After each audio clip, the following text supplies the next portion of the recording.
বাংলাদেশ দল অবশেষে জিম্বাবুয়ে সফরে একটা জয় পেয়েছে। টেস্টে জঘন্য ব্যাটিংয়ের পর 2 ওডিআইতেও বাজে ব্যাট করেছে এবং 141 247 রান চেজ করতে পারেনি। বাংলাদেশকে হতাশ করেছে এবং বুঝিয়ে দিয়েছে ব্যাটিং সামর্থ্যে বাংলাদেশ অনেকটা পিছিয়ে আছে। হোয়াইট ওয়াশ হতে পারতো, 25 বছর পর জিম্বাবুয়ের বিপক্ষে একটা হোয়াইট ওয়াশ হতো, কিন্তু সেটা রক্ষা করা গেছে। তামিম এবং সৌম্য দারুণ ব্যাট করেছেন, অন্যদিকে শরীফুল, তানভীর এবং তাসকিনের অসাধারণ বোলিংয়ে বাংলাদেশ দল আপাতত একটা হোয়াইট ওয়াশ রক্ষা করেছে। দেখুন ম্যাচটা কেমন হয়েছে এবং বাংলাদেশ দল এই ম্যাচ জিততে পারলো নাকি জিম্বাবুয়ে বাংলাদেশকে জিতিয়ে দিল সে বিষয়ে কথা বলতে চাই। প্রথমত ম্যাচটা কেমন হয়েছে দেখুন, বাংলাদেশ দল আগের মতো এই ম্যাচেও বল করেছে। প্রথমে জিম্বাবুয়ে শুরুটাও খারাপ হয়েছে, 2 ওপেনার 17 রানে আউট হয়ে যায়, 108 রানে 6 উইকেট হারায়। তাসকিন আবারও দারুণ বাংলাদেশ দলকে এনে দিয়েছে ব্রেক থ্রু, এবং মাঝখানে শরীফুল উইকেট নিয়েছেন এবং সবচেয়ে গুরুত্বপূর্ণ 2টা উইকেট নিয়েছেন তানভীর। তারপরে শেষ দিকে এসে ইভান্স আবারও 45 বলে একটা 50 করেছেন, 50 করে রানটাকে 199 পর্যন্ত নিয়ে গেছেন।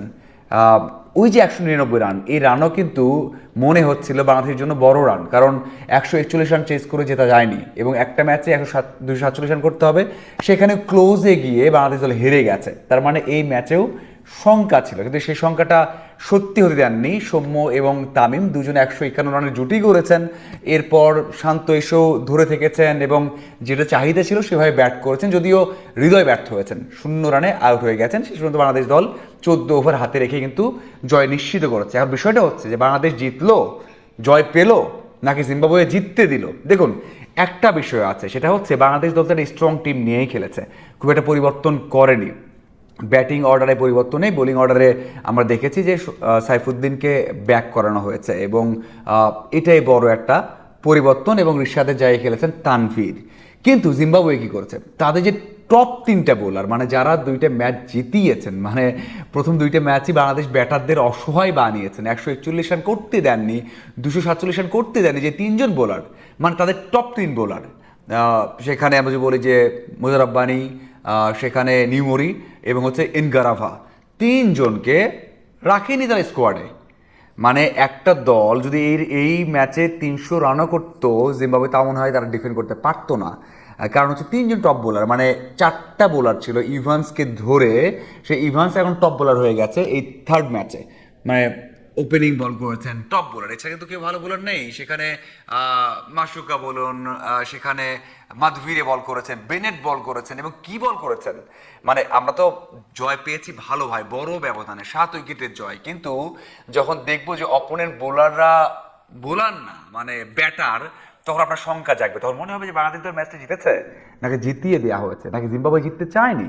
এটা বললে একেবারে আপনি ভুল বলতে পারবেন না ভাই, 3জন টপ বোলারকে তারা রাখেনি, কোনো পেসার নেই, মানে যারা পেস বল করেছেন ওই লেভেলের না, এবং ইভান্স তো 3rd বা 4th বোলার এই দলের। সো বলতেই হচ্ছে যে বাংলাদেশ দল জয় পেয়েছে, আত্মবিশ্বাস বেড়েছে, খুব ভালো হয়েছে, কিন্তু একেবারে দুর্বল একটা দলের বিপক্ষে জয় পেয়েছে, এবং ওই যে ব্যাটিং লাইন আপটা ভালো আছে কিন্তু তাদের বোলিং লাইন আপটা কিছুই ছিল না। তো সেই দিক থেকে যে আত্মবিশ্বাসটা ব্যাক করার কথা, আপনি যদি একটা স্ট্রং টিমের এগেনস্টে জয় পান, তাহলে আত্মবিশ্বাস যেটুকু বাড়বে, আর এমন দলের এগেনস্টে জয় পেলে সেটা বাড়বে না। সো বাংলাদেশ দলের পারফরমেন্সটা দারুণ করেছেন তামিম, সৌম্য, শরীফুল, তানভীর, তাসকিন, কিন্তু ওই ব্যাটিংয়ের সমস্যাটা, মানে ব্যাটাররা ভালো করতে পারেন না কোয়ালিটি বোলারের এগেনস্টে, 3টা ম্যাচে সেটা হয়েছে, টেস্ট এবং 2টা ওডিআইতে। সেটা কি সমাধান হলো নাকি আগের মতোই থাকলো, সেটা কিন্তু আমরা বলতে পারছি না। সেটা বলতে পারবো যদি T20 ফার্স্ট ম্যাচে বাংলাদেশ দল দারুণ করে, এই দারুণ বোলারদের এগেনস্টে ভালো করে, তাহলে বলতে পারবো। আপনাদের কি মনে হয় অবশ্যই জানাবেন। ধন্যবাদ সবাইকে।